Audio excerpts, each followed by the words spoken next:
Ibu, mungkin di luar sana juga kan mungkin banyak orang tua yang punya anak berkebutuhan khusus gitu.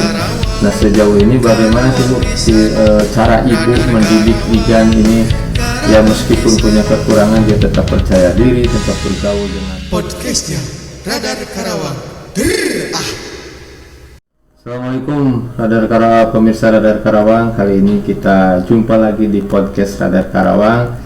Hari ini kita akan berbincang dengan tamu istimewa. Ada Igan ya. Ada Igan merupakan Halo Igan. Halo.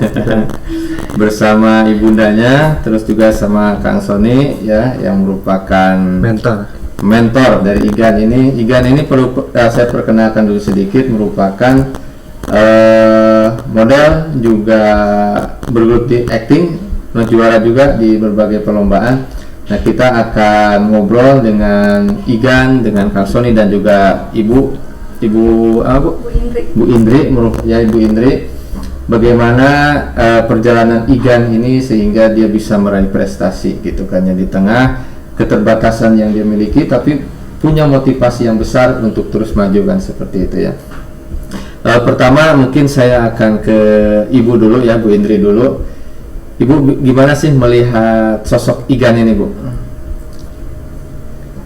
Kalau saya melihat sosok Igan dari lahir ya, itu awalnya kan tidak ketahuan kalau Igan tunarungu. Oh ya. Kalau anaknya mah mandiri sih. Mandiri ya. Mandiri. Kalau di rumah ya apa-apa dia itu sendiri. Ini anak keberapa, Bu, kalau Igan ini, Bu, kalau boleh tahu? Anak kedua. Kalau kakaknya mah mungkin biasa gitu ya. Kalau kakaknya normal biasa. Awal tahu Igan ada kelainan gimana, Bu? Udah tunarungu dari usia berapa? Awalnya itu dari usia 1 tahun. 1 tahun. Ya. Dari 1 tahun itu kan kayak seperti dikasih suara-suara, itu awalnya tidak respon. Nah, dari situ kita periksakan ke dokter anak, dokter THT. Setelah diperiksa ya dari situ ketahuan kalau Igan itu ada gangguan pendengaran ya. Saat itu gimana tuh reaksi Ibu, respon Ibu gimana? Ya sedih ya pastinya. Sedih, terus kecewa, ya menolak juga kan, nggak nyangka aja gitu. Iya. Nggak nyangka. Sampai akhirnya Ibu pasrah, gimana tuh, Bu? Iya, akhirnya kan setelah ketahuan dari 2 tahun sih pemeriksaan tes BERA itu ketahuan kalau ada gangguan dengar.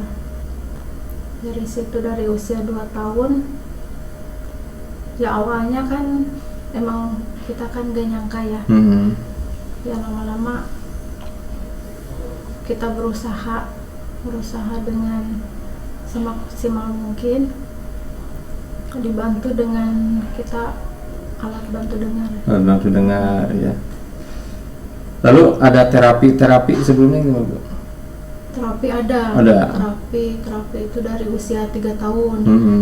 Dari usia 3 tahun sampai sekarang masih terapi ya.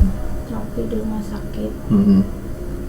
Lalu sekarang sekolah di sekolah biasa atau di sekolah yang SLB gitu?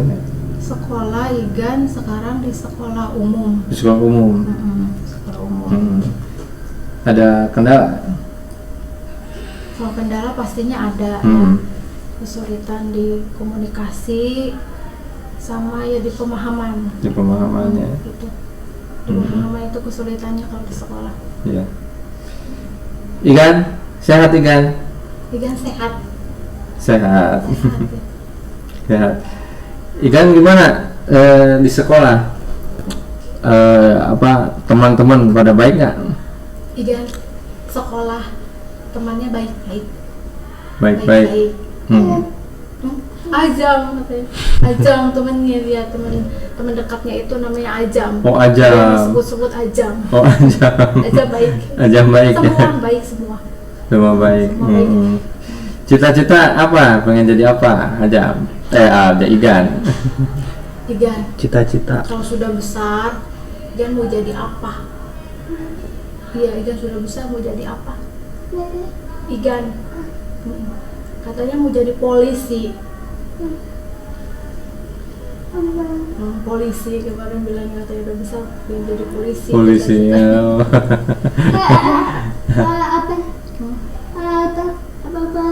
Polisi. Nanti sudah besar mau jadi apa? Polisi. Polisi. Polisi apa tentara? Jadi model. Jadi model. Jadi kalau apakah aku jelasin sedikit ya. Kalau misalkan Igan ini sebenarnya dia nggak bisa dengar gitu kan, walaupun pakai alat bantu ya Maya. Jadi ada ini suara itu minimal harus berapa kalau orang normal, tapi Igan ini cuman berapa katanya gitu. Makanya kita walaupun bicara nggak kedengeran, tapi kalau misalkan ada musik yang kenceng, ritme, tempo ya itu baru kedengeran gitu. Makanya kita selalu bantu pakai gestur sih, pakai gerak tangan dan lain-lain. Nah ini ya Kang Sony ini menemukan Igan atau memang Igan daftar ke Kang Sony? Igan kebetulan daftar ke SH Modeling. Oh, SH Modeling. Betul. Nah ketika pertama Igan datang ke SH, lalu Kang Sony langsung menerima atau memang pikir-pikir dulu kok ini kan misalkan tunarungu bagaimana, mungkin nanti kebingungan cara ngajarinnya atau gimana kan? Waktu Igan itu kan pertama datang ke SH Modeling tahun 2019 ya, udah 3 tahun yang lalu. Jadi memang di SH Modeling itu waktu itu ada juga seperti Igan ini gitu, cuman dia lebih agak sedikit remaja gitu, usianya lebih dari Igan, perempuan. Nah, ketika Igan masuk, ya saya sih nggak kaget ya. Maksudnya kita selalu welcome dengan siapapun, asalkan si anak tersebut bisa diarahkan gitu. Terus juga nurut sama kita, itu aja sih gitu. Dan aku lihat selama 3 tahun ini ya, alhamdulillah perkembangannya gitu kan. Terus biasanya anak-anak yang tunarungu seperti ini, dia fokusnya lebih fokus daripada anak-anak yang normal lainnya gitu. Jadi apa yang kita arahin dia biasanya lebih fokus sih gitu. Mungkin karena tidak mendengar suara atau respon yang lain gitu ya, jadi fokus. Nah ketika pertama Igan datang, Kang Sony melihat ada potensi nggak, oh Igan ini bisa di dunia model atau acting ini bisa punya potensi lah gitu misalnya. Ya, jadi saya sih ngelihat ketika Igan pertama latihan ya seperti anak-anak yang lainnya gitu. Makanya dari itu kita kembangin apa yang ada di dalam diri Igan gitu kan. Walaupun ketika awal emang Igan sampai saat ini tidak ikut acting class di kita gitu ya, cuma hanya modeling saja gitu karena agar mempermudah lah untuk Igannya juga gitu. Tapi ketika kita ada kesempatan untuk syuting ataupun untuk kayak kemarin kita ada project bikin film pendek, itu kita ikutin gitu. Dan memang temanya itu memang untuk anak-anak gitu. Jadi saya ngangkat untuk temanya Igan ini gitu. Ya, ketika diajak acting gimana kan? Tentunya pasti ada adaptasi sih, ada adaptasi. Terus juga karena saya udah kenal lama sama Igan gitu, jadi nggak ada gimana-gimana sih. Cuma ada satu momen kayaknya di syuting hari kedua, kayaknya Igan tuh nggak ngerti gitu kan apa yang saya arahin gitu. Yang mamanya arahin juga agak sedikit mau nangis apa gimana. Cuman saya balik lagi ke Igan, udah santai aja, relax aja, jangan cepet-cepet, jangan, apalagi kan namanya syuting kan itu harus dikejar waktu juga gitu kan. Ada beberapa adegan dan juga banyak orang juga gitu. Gitu sih. Kalau komunikasinya lewat tulisan itu bisa nggak kan? Sampai saat ini sih saya belum nyoba ya dari tulisan, cuman mungkin Igannya juga ngerti sih. Tapi selama ini yang WA gitu ya. Igan juga WhatsApp sih gitu, ada punya WhatsApp juga. Kadang saya juga suka WhatsApp gitu. Cuman tetap lebih cepat ya kita arahin seperti ini gitu, pakai gestur ataupun pakai arahan tangan gitu. Ibu apa tuh Bu tujuan ibu masukin misalkan SH masuk ke SH Igan masuk ke SH modeling gitu ataupun apa memang ibu melihat Igan ini punya bakat atau memang untuk mencari aktivitas aja itu gimana Bu? Pertama itu kan awalnya pernah ikutan itu lomba di salah satu mall ya. Ya awalnya itu ikutnya bukan lomba model, tadinya daftarnya untuk lomba mewarnai. Nah pas di situ karena kuotanya penuh, jadi saya daftarkan ke lomba fashion, penting biar Igan mau tampil dulu, berani gitu. Nah dari situ ternyata dapat tuh juara harapan dari pas pertama kali ikut lomba itu sebelum masuk ke SH ya. Nah dari situ mungkin pikir saya ini mungkin bakatnya kalau misalkan kita gali terus kan. Emang awalnya nyari bakatnya tadinya di menggambar ternyata ke model ternyata ke model dapat harapan waktu itu yang acara Gemasik yang khusus anak berkebutuhan khusus yang di Resinda itu dulu tahun 2018 Desember kalau nggak salah ya. Di situ dapat juara harapan. Nah terus kemudian di mall setiap ada perlombaan saya ikutkan lomba. Dapat tuh kalau dulu favorit seringnya lomba dapat favorit. Kalau sekarang sih udah juara 1, 2, 3 sih biasanya. Di situ saya kan untuk mengembangkan bakatnya. Ya, saya masukkan ke sanggar ya. Di perkembangannya setelah masuk sanggar makin lebih pesat ya. Setelah masukkan ke sanggar itu juara 3 besar lah yang sering juaranya 3 besar. Terus juga nggak cuma di Karawang aja kan, kita ke Bandung, ke terakhir di mana? Di Kabupaten Bandung yang berbiar pariwisata. Juara 3 kategori batik ya Maya. Kategori batik, iya se-Jawa Barat ya. Igannya sendiri Bu, ketika masuk ataupun terjun ke model, dia terlihatnya nyaman atau gimana Bu? Kalau pertama kali karena muridnya waktu itu banyak kan ya Om ya, jadi dia merasa malu awalnya itu, cuman di awal-awal saja sih adaptasi, setelahnya ya mengikuti.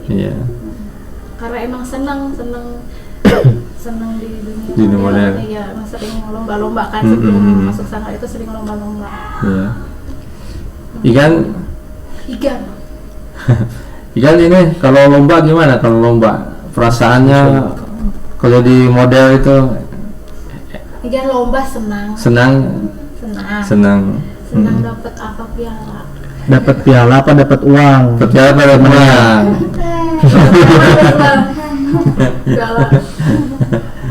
Kalau dapat uang banyak mau beli apa? Uangnya buat apa? Beli apa?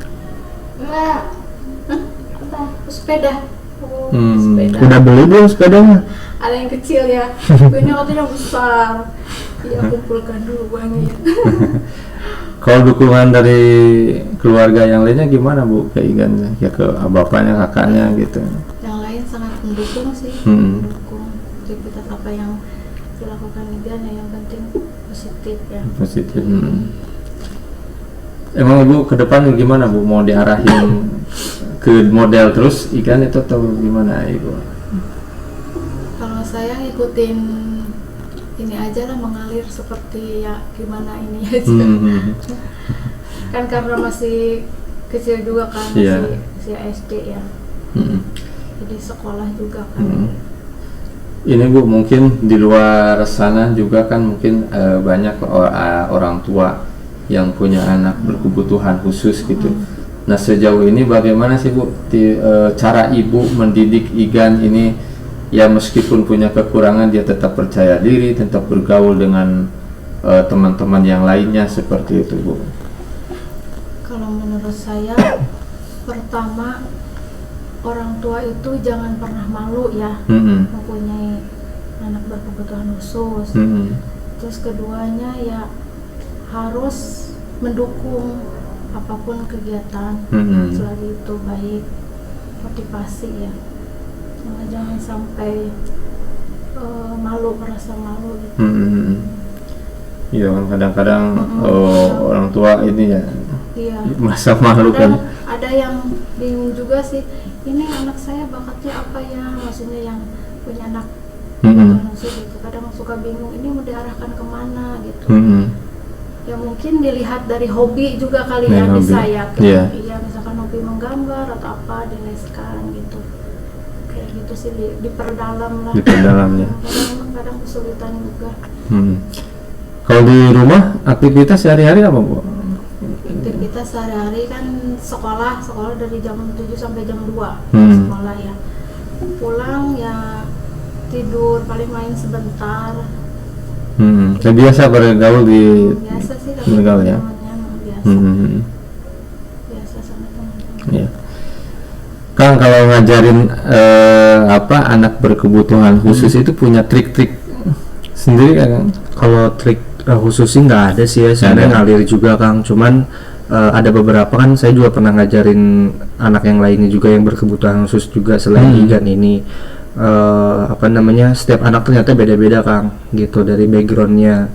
Mungkin ada yang awalnya ini pengalaman saya juga sebelum ngajarin Igan kan. Jadi si anak itu tuh ngerasa minder, malu gitu, dan itu prosesnya agak lama gitu. Mungkin si anak itu jarang bergaul atau memang anaknya itu sekolah di SLB gitu kan, nggak pernah bergaul ataupun nggak pernah di keramaian juga gitu kan. Jadi itu prosesnya agak lama, tapi kesini-sininya sih itu normal ya gitu. Akhirnya juga sama juga bisa dapat prestasi juga gitu. Alhamdulillahnya kalau ngajarin Igan ini enak banget gitu, seperti anak-anak yang lainnya. Cuman bedanya kalau misalnya arahin saya pakai gestur-gestur aja sih. Terus juga kalau misalkan saya arahin, saya nggak bisa jauh-jauh ke Igannya gitu. Saya harus deketin Igan, harus toel Igan gini. Misalkan arahannya ke sini. Terus kamu harus lebih senyum atau jalannya harus lebih cepat, kayak gitu sih. Tuh. Orang nggak belajar dulu bahasa isyarat? Bahasa isyarat enggak sih kalau bahasa isyarat. Cuman kadang saya juga lihat-lihat ya di YouTube ataupun di mana gitu. Pengen juga sih belajar bahasa isyarat gitu kan. Cuman untuk saat ini sih belum ya gitu. Karena mungkin nanti kalau kedepannya ada project ataupun hal-hal apa yang memang berkaitan dengan teman-teman Igan yang lain ya bisa aja gitu kan. Ya. Kalau Ibu, Bu, milih sekolahin Igan ini kenapa ke sekolah umum nggak ke SLB gitu, Bu? Awalnya pernah saya bawa Igan ke SLB, saya perlihatkan kan di sekolah. Waktu itu nangis Igannya. Nangis saya lihatkan itu. Jadi ibu tidak mau gitu kan, saya nggak mau maksain juga kan. Terus saya cari-cari lagi sekolahan. Nah, kebetulan itu dari teman TK-nya banyak yang ke situ. Di SD mana? SD Nurul Imam. SDIT ya. Dekat sini ya. Pasir Jengkol. Swasta itu sekolah umum. Ketika di sekolah umum mah biasa gitu ya, terlihat ceria gitu. Iya, kalau sama teman-temannya ya karena udah kenal juga kan. Iya. Dari kelas 2 itu sampai kelas 3 itu temannya sama, jadi udah kenal. Dalam waktu dekat ada ajang apa yang mau diikuti?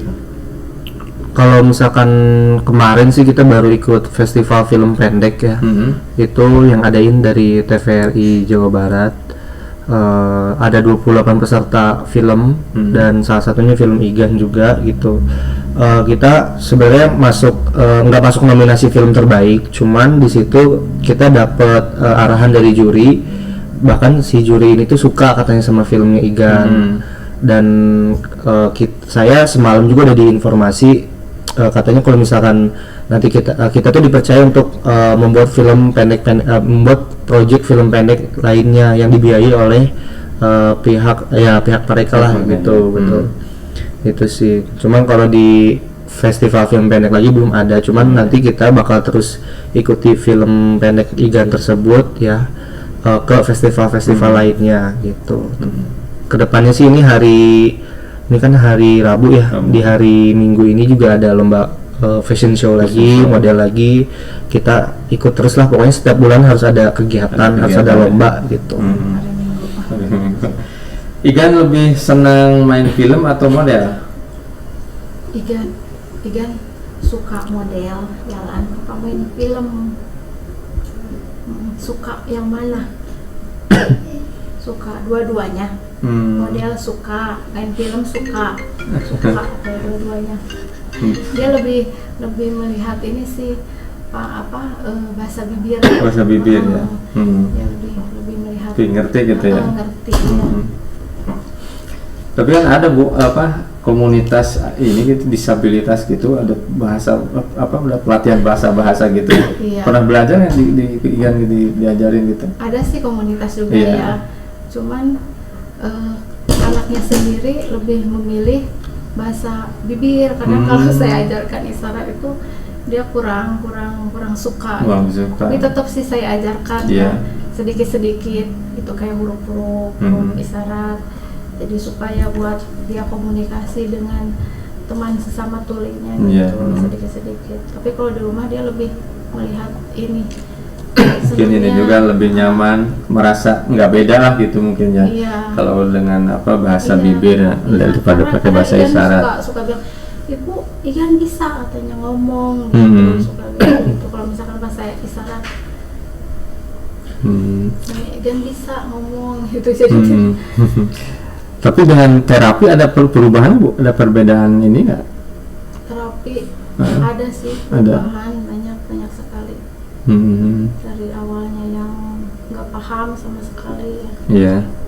Terus ngebantu juga sih di sekolah kan buat terapi. Karena terapi itu juga mengajari kayak tentang pemahaman di sekolah juga kan. Jadi pelajaran yang diulang-ulang gitu. Iya. Jadi terapi juga diajarkan. Di prestasinya di sekolah seperti apa? Kalau prestasi ya alhamdulillah ya, maksudnya emang sih kalau anak berkebutuhan khusus kan pastilah di bawah anak gitu ya. Cuman ya alhamdulillahnya bisa mengikuti dengan ya kita komunikasi ya ngobrolnya. Terus kayak pelajaran itu diulang gitu di rumah, sering diulang gitu. Iya. Jadi sampai paham. Paham ya. Diulang ya. Jadi pengulangan lah intinya. Ya supaya ngerti ya, betul Bu. Ya memang mesti harus lebih telaten itu Bu ya, bisa Mbak. Jadi di pelajaran yang kayak matematika itu alhamdulillah kayak seni sama penjas itu kan bisa ngikutin. Iya.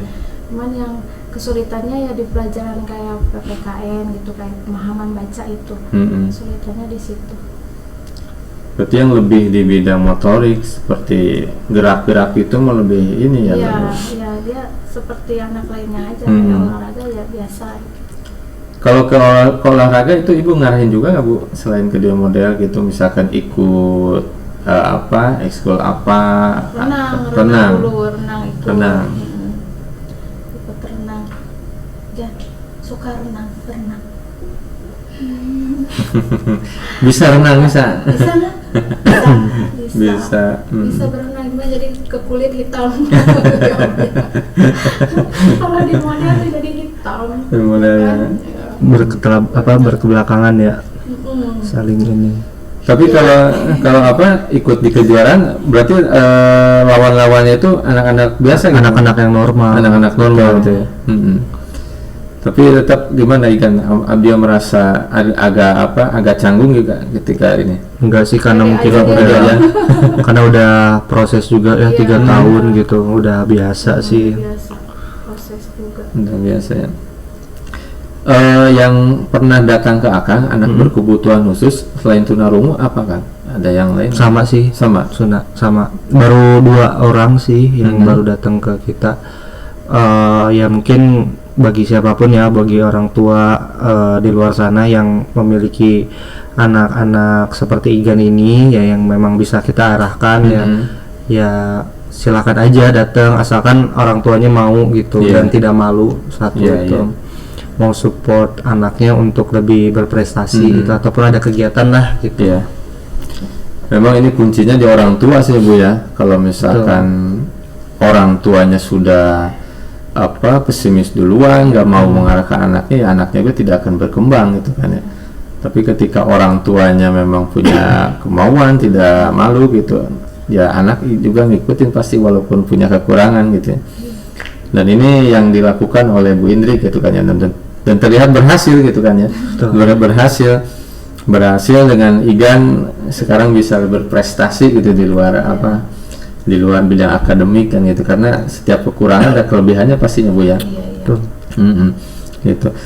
Nah Ibu, ke depan Bu, harapan terhadap Igan ini seperti apa Bu? Harapannya untuk Igan apa ya? Ya apa? Tetap apa? Ngalir aja. Sekarang kelas berapa ya Igan? Igan kelas 3. Kelas 3. Ya supaya jadi anak yang kuat ya, biar bisa apa namanya di luaran gitu kan. Kadang orang kan dia nggak bisa ngerti ya, kadang apa yang Igan ucapkan itu kan tidak semuanya dia ngerti Paham, kan. ya. Jadi kadang kitanya yang harus berusaha ya seperti Igannya gitu, harus yang mengerti orang lain. Kadang orang lain yang kayak teman-temannya teman yang baru-baru kenal gitu kan, kadang itu sangat sulit ya bagi Igan untuk dia mengerti apa yang Igan bicara gitu, ucapkan itu. Jadi harus dengan sekuat tenaga kadang komunikasinya ya pasti memang ya. Komunikasinya itu. Kang, terakhir mungkin Kang, saran Kang kepada Igan dan juga kepada Ibu untuk misalkan ya gimana sih supaya bakat Igan ini tidak tersia-siakan lah seperti itu. Sarannya sih buat Igan dan juga Mama Igan, terus semangat pokoknya gitu, terus jangan ya tetaplah aku lihat Mama Igan, Papa Igan, keluarga Igan sangat support sama Igan gitu ya. Sudah 3 tahun ini, jangan ngelihat wah di Esa Modeling udah lama nih, jangan ngelihat ke situ gitu, karena kita kan berkembang sama-sama gitu ya, berproses sama-sama gitu. Kadang kayak kemarin aja bikin film pendek gitu kan, itu juga satu hal yang yang sebelumnya nggak pernah terpikirkan gitu kan. Ketika ada kesempatan kita ikuti gitu, dan alhamdulillah ya film pendek tersebut sangat menginspirasi ternyata gitu bagi orang tua yang memiliki anak-anak yang berkebutuhan khusus gitu. Untuk di dunia modeling sih aku pengen Igan harapannya nggak cuma di Karawang aja, dalam artian kita udah mulai ikut-ikuti lomba-lomba ataupun fashion show di luar gitu ya, di luar Karawang. Mudah-mudahan bisa lebih berprestasi di luar sana, di Jakarta apalagi kan saingannya juga banyak gitu. Itu aja sih, dan terus berproses ya gitu. Betul. Ini Kang, bagi para penonton Radar Karawang yang mau nonton film dari Igan ini kan ada judulnya Sang Pemimpi. Iya betul, Sang Pemimpi itu bisa nonton di YouTube channel SH Modeling School. Betul. Itu kita pemainnya kita juga, saya sebagai bapaknya Igan, ya Mama Igan sebagai ibunya, dan Igan ya sebagai Igan gitu. Oh, Ibu ikut juga berarti mainnya juga ya. Karena kita butuh sosok seorang ibu gitu kan. Ya siapa lagi gitu kan. Kalau misalkan Igan dekatnya sama mamahnya gitu. Oke, mungkin Ibu terima kasih atas waktunya. Kang Sony juga terima kasih ya. Igan juga makasih ya. Semoga Igan tetap semangat gitu ya. Semoga menginspirasi. Semoga menginspirasi ya. Oke, pemirsa Radar Karawang, itu dia perbincangan singkat kita dengan Igan yang merupakan anak berkebutuhan khusus tapi dia mampu berprestasi. Mudah-mudahan perbincangan kita menginspirasi dan mengedukasi kita bahwa di setiap anak itu ada kelebihan, ada kekurangannya, tapi ketika anak itu menonjol kekurangannya, kita harus gali kelebihannya supaya dia mampu berprestasi. Terima kasih. Wassalamualaikum warahmatullahi wabarakatuh. Baru mereka. Tidak rasa ya.